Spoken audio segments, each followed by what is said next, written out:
China has so many additional resources. Of course, this is also because your government, all the politics have moved in that direction, for over 10 years. This is a big advantage, to have this sort of support, this sort of view, this sort of vision. It's not a question of luck, it's a question of vision. So that's a good point. Yeah.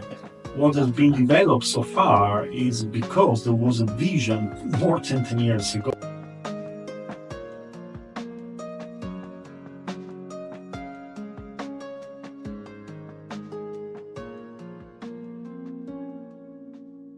Do you know why the Chinese brand's design progressed a lot in the past 5 or 6 years? Well, I don't know.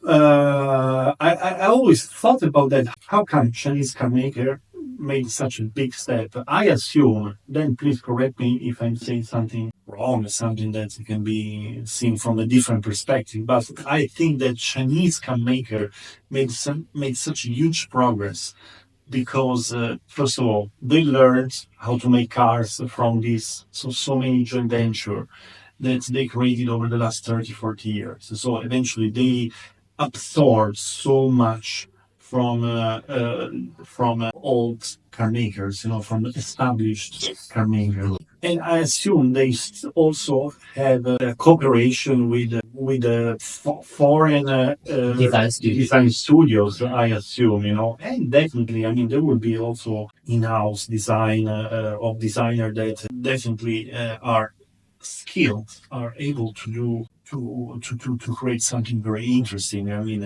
Definitely the all Chinese car industry has matured, and we are a completely different level compared even to 5 years ago, 7 years ago. Yeah, I know another important reason because almost all Chinese automakers now hiring their chief designer from global automakers and from the Italian design studios, like the chief designer from BYD, Wolfgang, was from, I think, from a European automaker, and also a lot like the automaker which I looked for in the last year, their chief designer was from Porsche.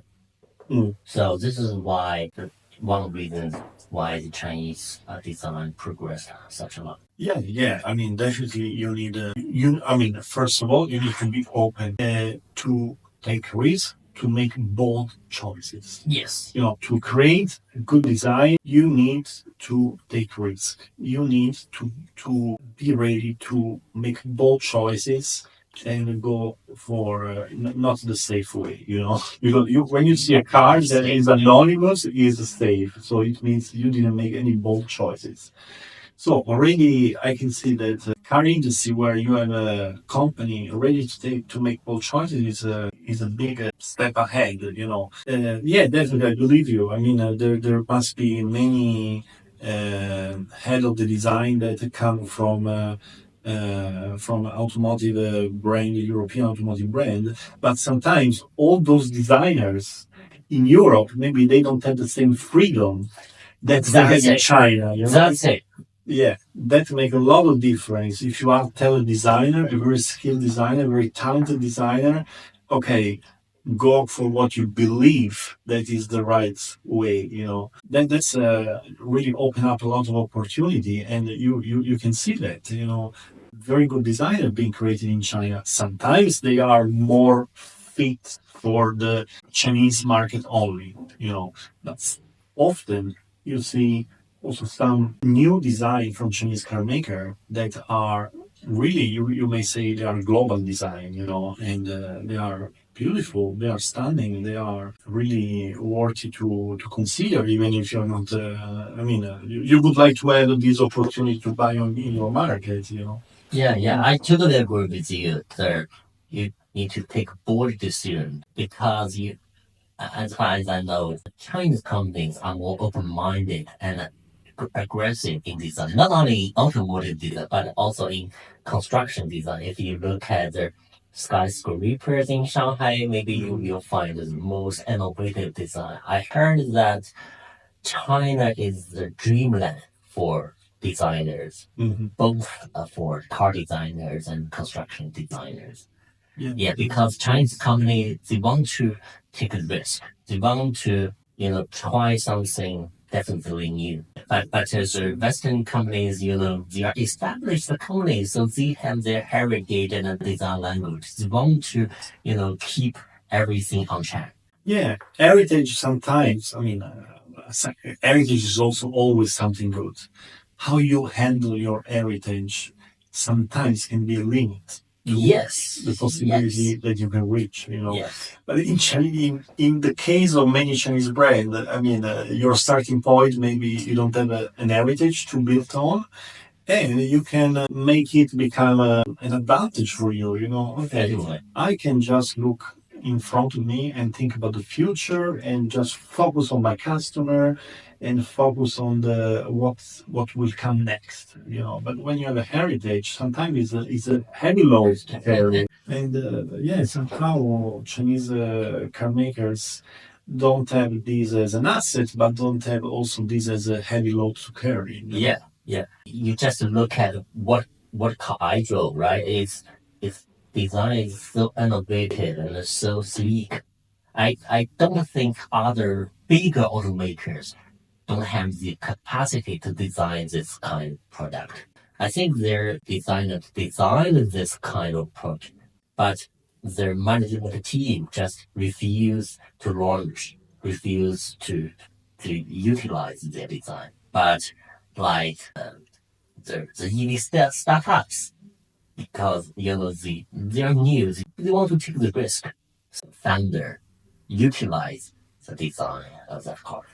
Yes. Let me say what is my experience because I work a lot with designer and engineers. And marketing. And so, of course, many talented designer will are capable and will bring to you proposals that are more of a breakthrough. They want to break through. They want to bring something new to the market. But the main logic in the automotive field, at least until recent times, a few years back, has been always mostly let's go for the safe way.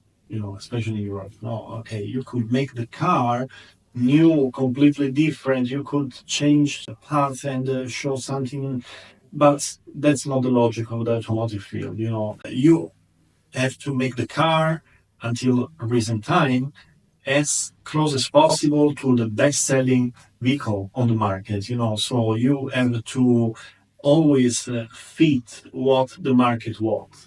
And your milestone has always been your brand. So you design the car according to the design language of the brand, and you design the car according to what the market proved to accept. The design must be acceptable first. But I have the feeling that this is not the starting point for the Chinese market. For the Chinese car maker, it's not designing something that can be accepted. The approach has been different, in these years. I want to design something that prove that I'm new, that I'm modern, that I want to rethink the car. I want to rethink what is beauty. I want to rethink what is a sedan. A sedan is not something for families, and sedan can be something more sporty, good looking, aspirational, even MPV, especially MPV product in China became something completely different, more aspirational. There have been a lot of new elements in the design that really come from China and challenged also the established brand overseas. I think that China promote a renovation culture in terms of design. Yeah. It's not maybe the best design in the world, not in all cases, but they create something that is really shouting a message to the rest of the world. Just don't go for the safe way. Let's rethink the design approach. Look, you live in China for such a long time, and you are so familiar with Chinese auto industry. I'm curious, what do you think are the largest advantages of Chinese cars and the Chinese automakers? Well, I think China advantage overall, generally speaking, is not only about automotive industry, it's the speed. Speed. Everything The can efficiency. happen. Yeah, everything can happen with efficiently, more efficiently than in other countries, and much faster speed. As a foreigner in China, we always say, but I think you also Chinese people say China speed. China speed. Yes, we say these things will happen according to China speed. Not there is a speed, something fast, and something super fast. China is always super fast to make things happen. If you want things to happen, will happen very fast. And also in automotive field, it's the same. It's the case. Yeah. Traditionally, Chinese automotive in the automotive field always been very long because, of course, you need testing, you need developing new products, you need to develop new parts and new technologies, and traditionally has always been affected by speed. But in China, things move much, much faster. Then you have an amazing supply chain. There are technologies available in all area that in China you Yes. can find them very You can easily, immediately. And in Europe, simply, maybe they are catching up right now, in terms of batteries, the motor. autonomous driving motor.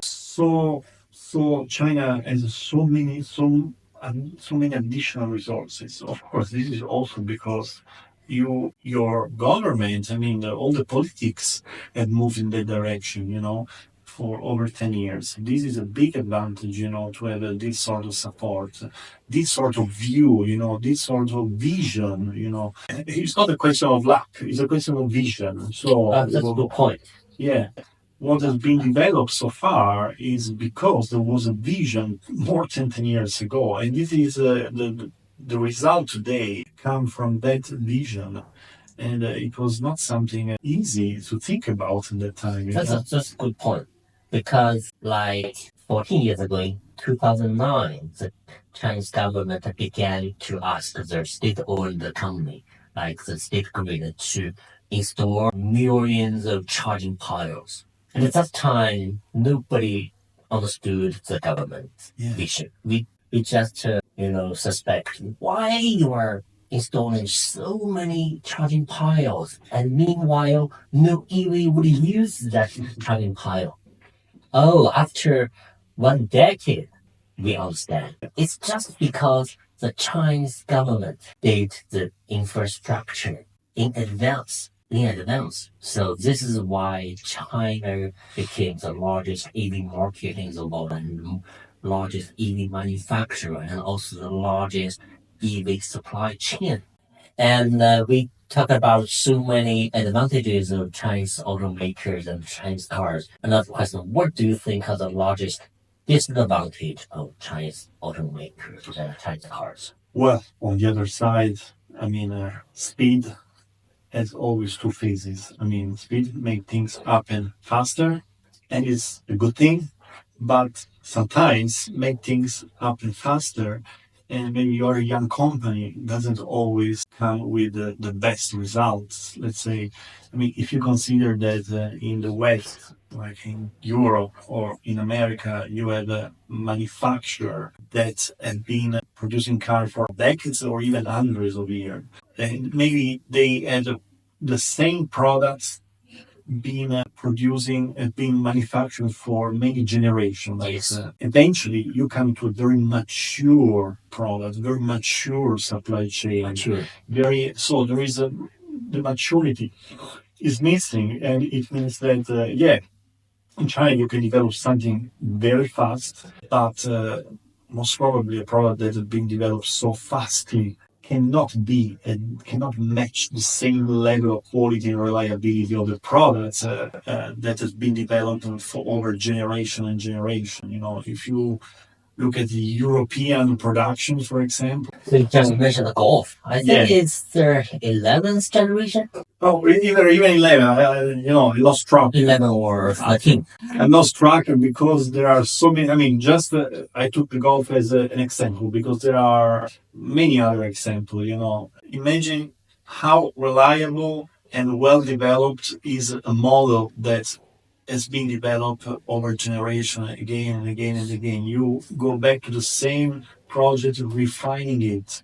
Then every time you make a new generation, you have the chance to make big improvements, and then every model year you can do additional improvement, based on the big sales on the market and the very solid and solid feedback from the market, from many different markets. So, and of course, clearly cannot be the same level car that come from a startup, let's say. So, said that, I still believe that is impressive the level of quality and the design and technology that you can find on many new models from new startup in China, But I mean, you can't deny that making things in the old way still come to a better product.